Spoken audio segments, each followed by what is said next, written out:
Here we are, Day of Orange, gun violence prevention. We are all in front of the Capitol to once again express support for the Senate to pass the legislation that we already passed in the House for common sense background checks and for gun violence prevention, hence the color orange. Yesterday was really a great day for us in the House.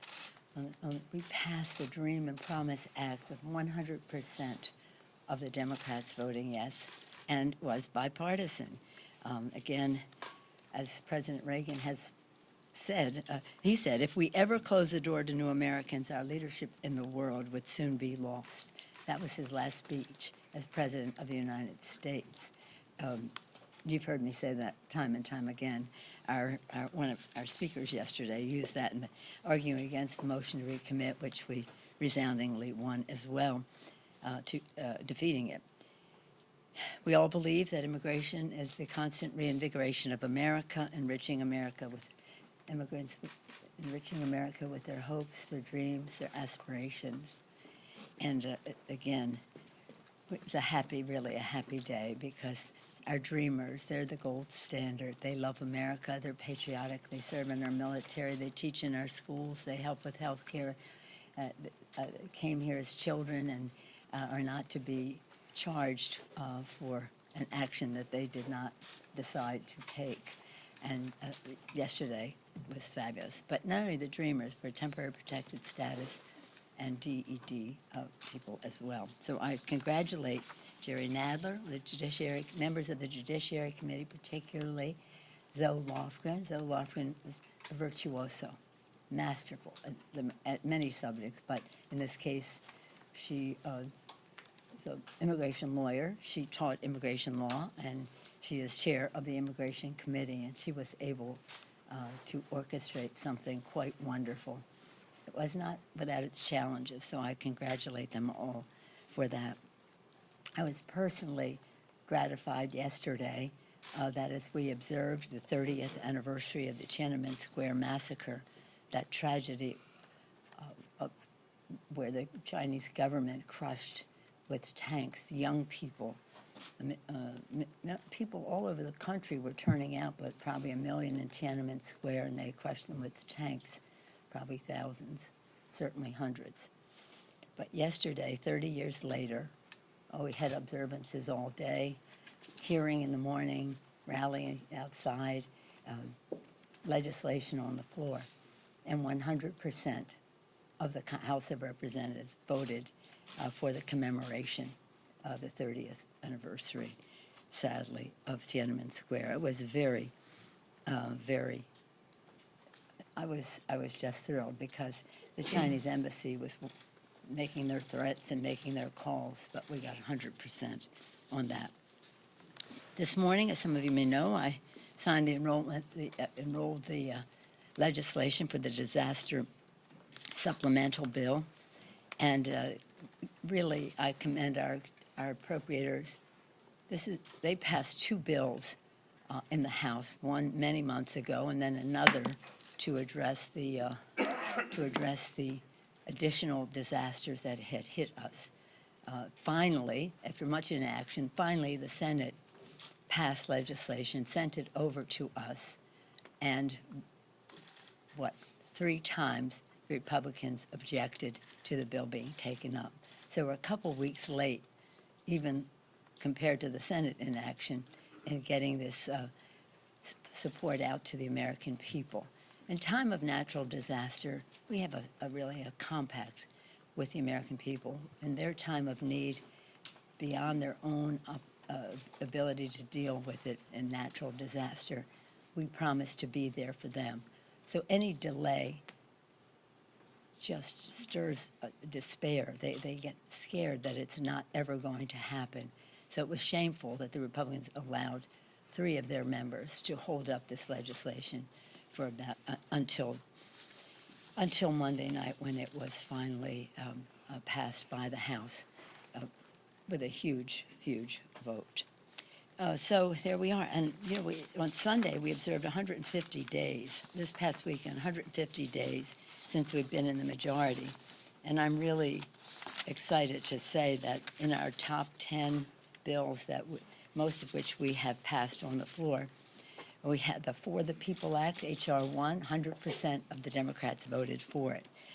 In terms of freedom in our country, Equality Act, ending discrimination against LGBTQ community, 100%.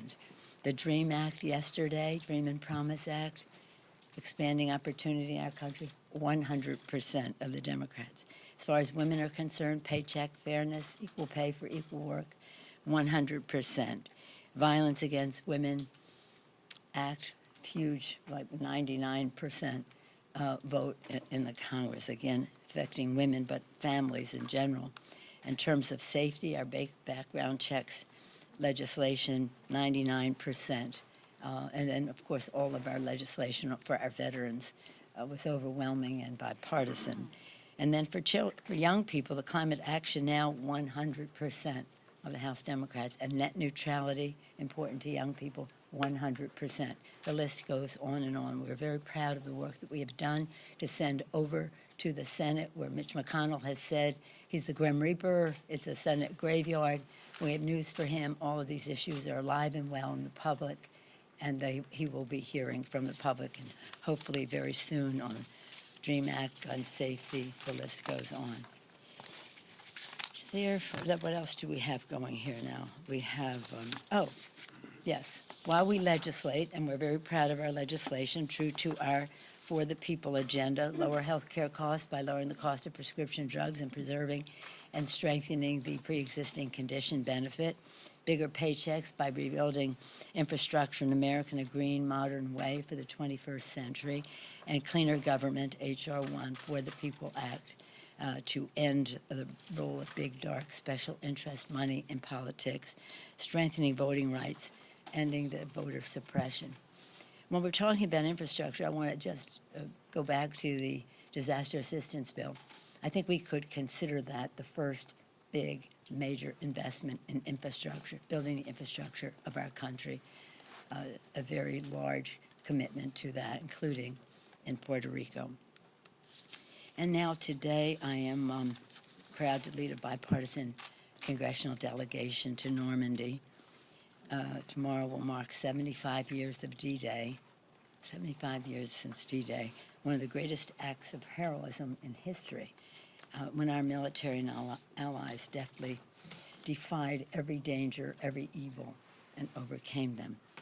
President Eisenhower, General Eisenhower. And by the way, if you go to the rotunda, President Eisenhower is a prominent figure there, but he chose, as per his family conveying this to us, he chose to be represented there as a five-star general. I guess more people can become president than can become five-star generals, don't you think?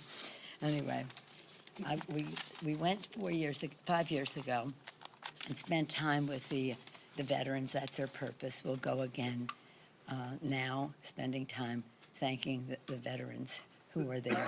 It's quite remarkable. We have a large bipartisan delegation. I'm sure we'll be hearing more about it. Any questions?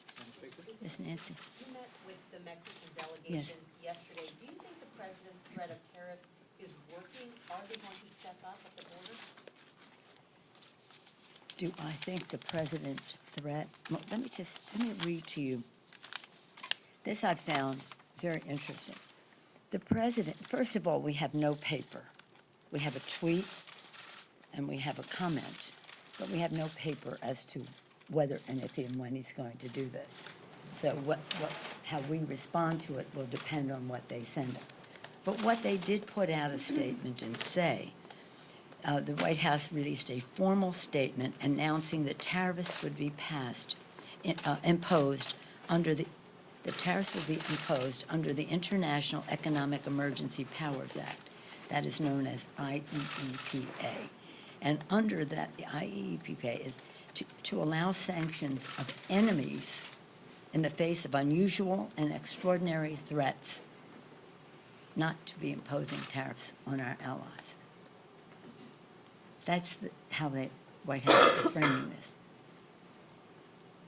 Tariffs to allow sanctions on enemies in the face of unusual and extraordinary threats. This is from the same President of the United States when all of the intelligence agencies and now the Mueller report have clearly said that Russia made an assault on our elections.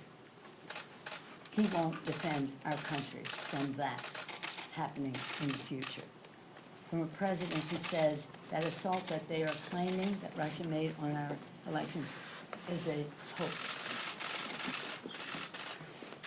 That's not supporting and defending the Constitution of the United States. But back to your question. The meeting that we had was very respectful, praised the relationship between our two countries, made clear that we wanted to pass, we were trying to go to yes on U.S. Mexico-Canada trade agreement. Our concerns, as what I've told you before, overarching enforcement. Is this enforceable? And concerns under that, A, workers' rights and how our workers are treated and how their workers are treated. Secondly is environment, not in any particular order, but we can't be for a bill that does not improve the lot of America's working families. Environment, very important concerns about how NAFTA fell short on that. And third, the pharmaceutical issue, which is very important to our caucus. So we have clarity again and again with the Mexican government over what our concerns are and how we hope to have a path to yes to get it done. But you have to have enforcement as part of the agreement, not as part of a sidebar letter or bills that we might pass in each country, part of the agreement. So we, again, reiterated actually, we were going to have this meeting, and then the news came that the president had this notion that he was going to treat Mexico as an enemy. So I don't know if that means the president wants to stop the process or what, but we do, in our relationship with Mexico, want to find comprehensive immigration reform that helps address the problem, having humanitarian assistance at the border to help meet the needs of the people coming in. And again, not to be punishing Mexico, because in punishing Mexico, we'll be punishing America as well. Does the House have the vote to override a presidential veto on tariffs? Well, first of all, let's see what they are sending forth, and if they do send it forth. The Republican leader said they're going to stick with the president on this. I don't know how many of his members go along with that. I think the Senate probably has the votes to override. But we're not talking about override. We haven't seen anything yet, except a tweet, and then this statement of authority under which they would do this. But we haven't seen anything that we would be overruling and then going to the next step. But I think that this is dangerous territory. This is not a way to treat a friend. It's not a way to deal with immigration. It's not a way to meet the humanitarian needs at the border. Madam Speaker. Yes, ma'am. Looking ahead to next week and votes that are anticipated Yeah. for contempt, have Yeah. you made decisions about any penalty mechanisms that you would like to see? And then more broadly, are you feeling any influence from the 2020 contenders and the electorate more broadly about what you might take? No, well, first of all, the chairman, again, I'm very proud of the work of our committees, 6 great committees, following the facts and making decisions about how we go forward. This is Judiciary Committee largely, could be more. By Tuesday, we'll see how the administration responds to the Intelligence Committee. Could be more. And that we go from there. So that's going to, we take it one step at a time. No, I'm not feeling any pressure. Madam Speaker. And let me just address that. I see in some metropolitan journals and on some TV that we are trying to find our way or unsure about. Make no mistake, we know exactly what path we're on. We know exactly what actions we need to take. And while that may take more time than some people want it to take, I respect their impatience It's a beautiful thing, and it's important to our country, because there is great grief and sadness and pain in our country about the behavior of this President of the United States, calling a Russian assault on our elections a hoax, treating Mexico like an enemy, attacking women's rights issues. The list goes on and on, but that's policy. Russian thing is not policy. That is either you're honoring your oath of office or you are not. But in order to go down that path, we're following the facts. We'll take them where they lead us, and as we go down that path, we will be as strong as we can be. There is no controversy or try this, try that. We are on a path. So if it gives you some entertainment to make it look like, disabuse yourself of that. This is a very, very strong team that we have working on this. We won 2 cases in court. I didn't do too much in the press about it. We won the Deutsche Bank case and we won the Mazer case, our 2 big first cases which established some precedent about the importance of obeying congressional subpoenas. But it's about the Congress, it's about the courts, and it's about the Constitution of the United States.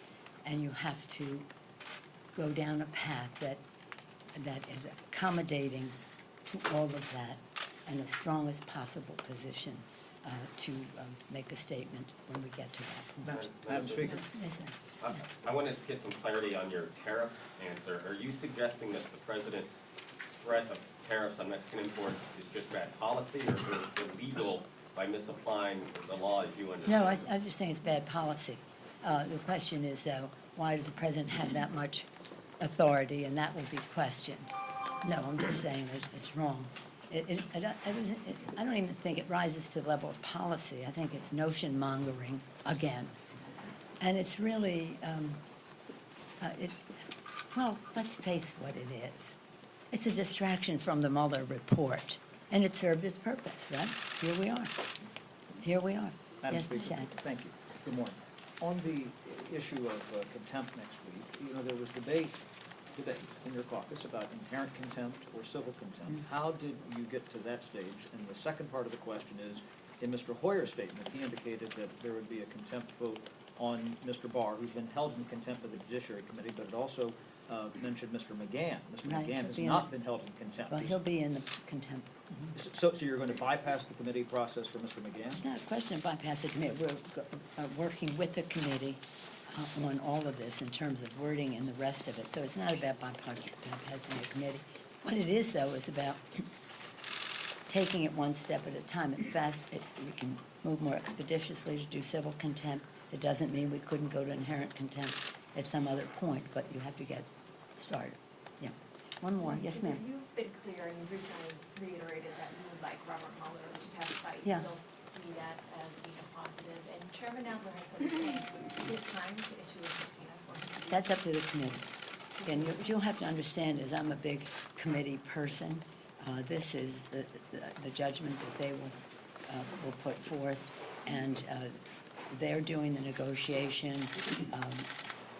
Take it one step at a time. Hopefully, he would accept an invitation to come. Hopefully, if there is a subpoena, that would be friendly, and he would come. But we'll see. I mean, it's up to them. They will decide because they're doing negotiation. And what's important for people to know, first of all, I travel all the time in the country. Do you know most people think that impeachment means you're out of office? Did you ever get that feeling, or are you just in the bubble here? They think that you get impeached, you're gone. And that is completely not true. And I may have thought that myself 50 years ago. But you get impeached, and it's an indictment.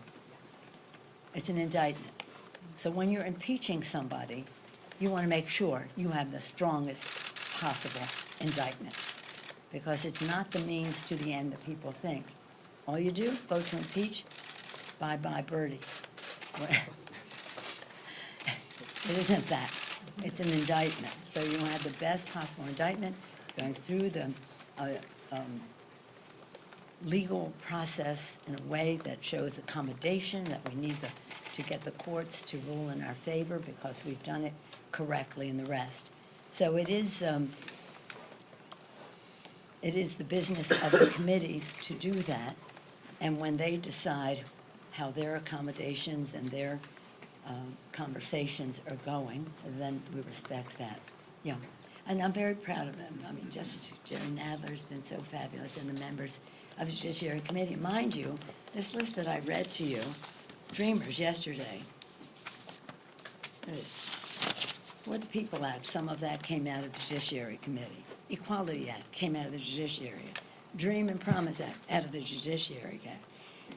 Background checks came out of the Judiciary Committee. So again, Violence Against Women Act came out of the Judiciary Committee. This is a very active and busy committee, and among its legislating, investigating, and litigating, they're doing a remarkable, remarkable job. But we're not going to investigate and litigate at the expense of our legislating. We are here to do the people's business, to make their lives better, to challenge the Senate, to take up legislation that does just that. And hopefully the public sentiment will weigh in on the Senate. I think they've passed 3 bills or something since they've been there. Not a good record. But in any event, the committee, in its wisdom and experience, will make a decision. We're very proud of our House Counsel. He has done a terrific job as well, working with that. Thank you all very much. We're going off to Normandy right now. Isn't it exciting? Do you anticipate Les- speaking with the president while there? I'm sorry? Do you anticipate speaking with the president while in France?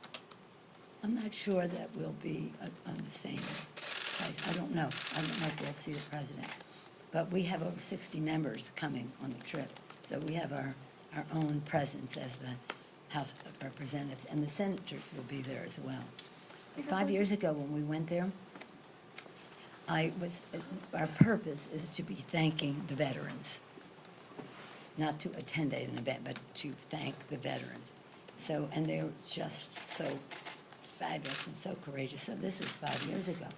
So if they were 18, 19, at the time, they were around 20, they're around 89, 90 at the time.